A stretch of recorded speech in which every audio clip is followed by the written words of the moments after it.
Assalamualaikum warahmatullahi wabarakatuh.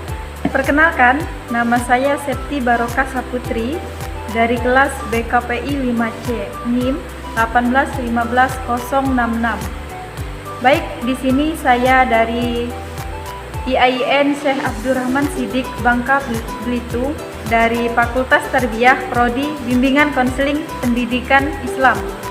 Di sini saya akan menampilkan sebuah video pembelajaran mengenai pelayanan cyber counseling di era digital. Penjelasan pertama yaitu mengenai pengertian cyber counseling. Cyber counseling adalah salah satu model counseling yang bersifat virtual atau counseling yang berlangsung melalui bantuan dari koneksi internet, di mana konselor dan konseli tidak hanya hadir secara fisik pada ruang dan waktu yang sama.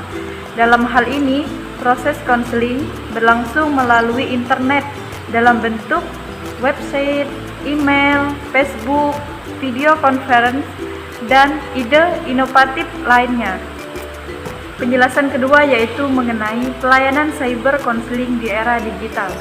Kita ketahui bersama bahwa dewasa ini sebagian besar masyarakat mulai menikmati gaya hidup yang berbasis teknologi.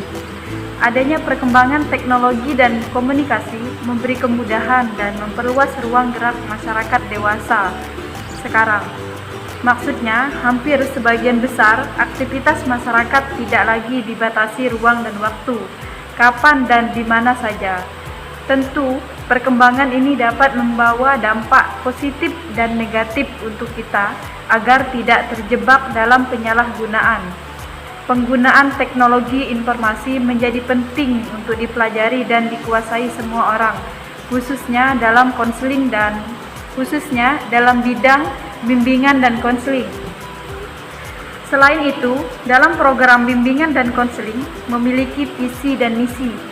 Salah satunya memberikan pelayanan kepada konseli atau peserta didik, karena dengan keterbatasan sumber daya manusia dari bimbingan dan konseling, pada jumlah peserta didik yang semakin banyak tentu dapat menimbulkan persoalan dalam pendidikan.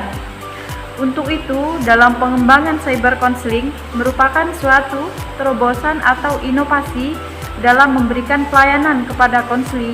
Karena dalam pelayanan konseling ini tentu kita tidak hanya melakukan secara face to face, tatap muka, lebih dari itu melalui media sosial. Media sosial juga bisa kita terapkan khususnya pada era digital sekarang.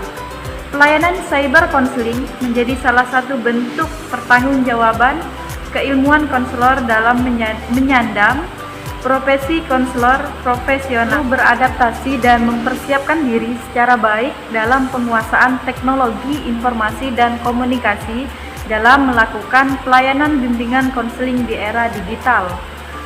Hal ini tak lagi menjadi pilihan, tetapi menjadi sebuah kewajiban untuk dilakukan konselor, mengingat perilaku masyarakat dewasa yang melaksanakan aktivitas basisnya pada teknologi informasi dan komunikasi sekarang, seiring dengan perkembangan zaman yang semakin modern.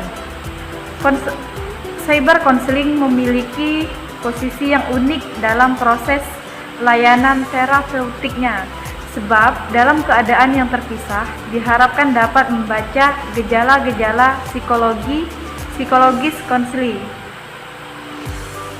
Untuk itu dibutuhkan seperangkat keterampilan yang matang dari konselor saat melaksanakan pelayanan secara online.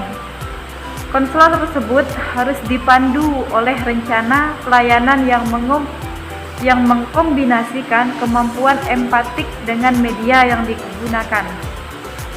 Keefektifan dalam konseling secara cyber dapat dibuktikan dengan terjadinya perubahan perilaku yang ditunjukkan kepada konseli melalui penerimaannya terhadap konselor. Sebagai konselor, perlu memiliki pengetahuan yang lebih besar dari teori kesehatan mental dan praktik, serta untuk dilatih dan diawasi sesuai dengan persyaratan profesi pada umumnya. Konselor memiliki memiliki kemampuan tak hanya mengatasi peristiwa-peristiwa penting dalam kehidupan konseli saat terjadi baik online, tetapi juga harus dapat memahami kata-kata konseli secara tertulis. Dengan itu mendorong penggunaan ekspresi kreatif, misalnya dengan menggunakan warna font dan grafis, menggabungkan pengalaman selama layanan melalui email, chattingan, atau telepon, serta memberikan dukungan dan sumber informasi yang banyak yang tersedia secara online. Untuk itu, konselor hanya memiliki banyak strategi untuk membantu konseli dalam penuaan diri, penyembuhan diri, dan pencapaian tujuan konseling sehingga dapat berkembang secara optimal. Tentu, di sisi ini bukanlah hal yang mudah dalam mengelola cyber konseling, seperti praktik konseling yang lazim dilaksanakan. Dalam praktik konseling yang dilaksanakan adalah hal yang mudah. Keduanya memiliki kelebihan dan kelemahan. Sehingga dalam pengelolaan cyber konseling mengharuskan seseorang konselor memiliki seperangkat pengetahuan teknis terkait dengan penguasaan internet dan segala perangkat yang terkait di dalamnya. Selain itu, seorang konselor juga perlu menguasai norma dan etika dalam penggunaan cyber konseling, dan disadari dengan sungguh bahwa ini bukanlah hal yang mudah untuk dilakukan bagi seorang konselor, karena hal tersebut sangat penting dilakukan dalam pelayanan cyber konseling di era digital, karena bersentuhan langsung dengan aspek kerahasiaan data dan riwayat proses layanan konseling secara online. Penjelasan ketiga yaitu mengenai kelebihan dan kelemahan pelayanan cyber konseling di era digital.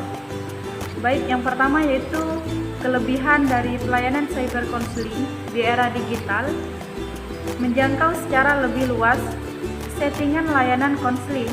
Maksudnya yaitu dengan adanya cyber konseling dapat menguntungkan antara konselor dan konseli dari sisi waktu dan finansial, karena proses konseling tak dibatasi ruang dan waktu dan bisa dilakukan kapan dan di mana saja proses konseling dapat dilaksanakan. Sedangkan di sisi lain, kelemahan dari pelayanan cyber konseling di era digital, konselor tak hanya punya cukup perhatian dalam memperhatikan ekspresi wajah, bahasa tubuh konseli, dan isyarat verbal. Kurangnya dinamika konselor sehingga tidak dapat dikontrol secara jelas perilaku-perilaku yang melemahkan dinamika cyber konseling. Mungkin hanya itu yang dapat saya sampaikan dari video pembelajaran ini. Semoga bermanfaat untuk kita semua.